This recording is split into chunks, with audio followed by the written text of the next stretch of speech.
If you were hoping for something truly different from Samsung, you pretty much got it right here. Hey, it's Josh Vergara from Android Authority, and this is the Samsung Galaxy Note Edge.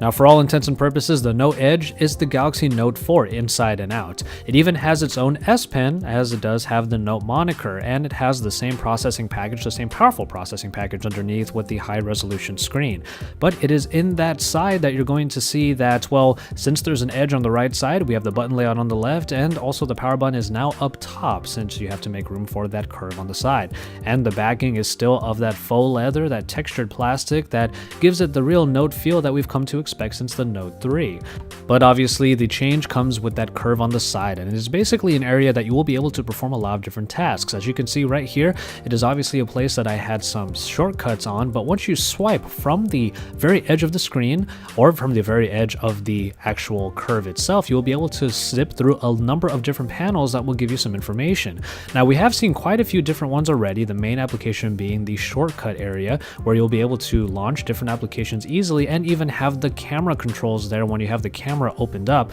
But as you scroll through all of the different panels, you'll see that you'll have a lot of information available. It's almost like a ticker of sorts that will be there at all times if you so choose for it to be so. So you can get the news while you're watching a video on YouTube, or you'll be able to see your tweets and all of the trending topics coming up on that little panel using the Twitter panel. There are a lot of developers already hard at work to create even more experiences with that panel, and we're sure that the list will really expand through time and will give you even more functionality on this Edge. And here's another function where you're able to actually have the controls in that little curve up there, so that when you have it available, activated, it won't take up any of the real estate on the screen, allowing you to really take advantage of the video itself and not interrupt your viewing experience. And you can see here that the touch sensitivity on there is still about what you would expect. And also there's this functionality right here where you can have a clock mode, a night mode, in which you just rub the curve while it is in standby, and you'll still be able to access all the different panels in just that one little area, even when the entire rest of the screen is off. This is obviously something that we would expect to see people have on their nightstands, make it easy for you to have a little bit of a clock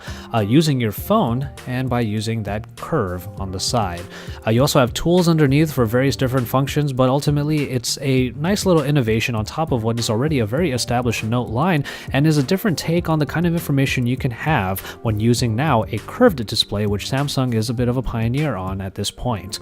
We don't know exactly what markets the Note Edge will be going to, but we've basically been told that it's going to be like a limited edition of the Note 4 itself. And it does certainly feel like it, as it has the same type of build quality, but this time this curve really adds to the experience, even if it is pretty quirky on its own. So keep it tuned to Android Authority for further coverage of all of Samsung's releases this year at IFA 2014, because we are your source for all things Android.